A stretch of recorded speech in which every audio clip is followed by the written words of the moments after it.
रही के बहुत दुखाता हो,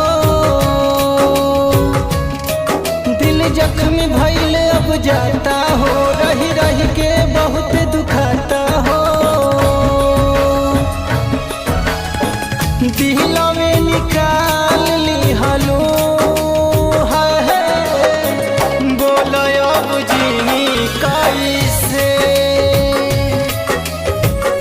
फाटल करे जहावा के हाँ, सिही तसिही कैसे।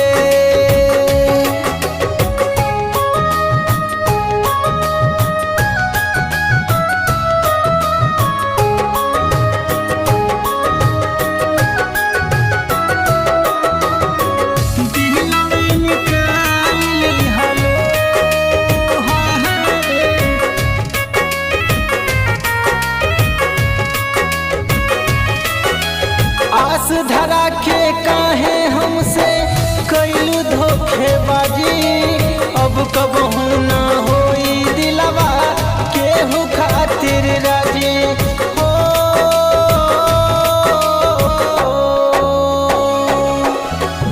आस धरा के काहे हमसे कैलू धोखेबाजी, अब कबहू ना होई दिलवा केहू खातिर राजी। चल जाए जाने जाना हो, सब हंसता जमाना हो। चल जाए जाने जाना हो, सब हंसता जमाना हो। दुखवा में जाम बिख के पीत पी कैसे,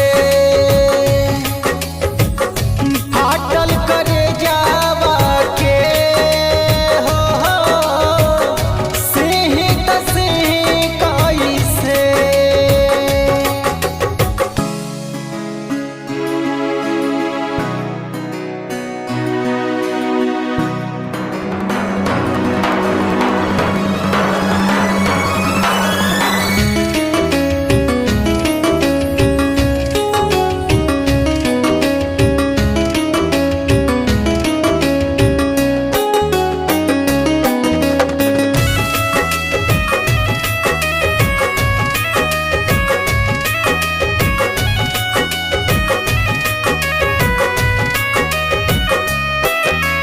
PS लालू रखले तोहके सीना से छुपा के, पीठ में मरलू छोरा काहे पीछे से लुका के हो।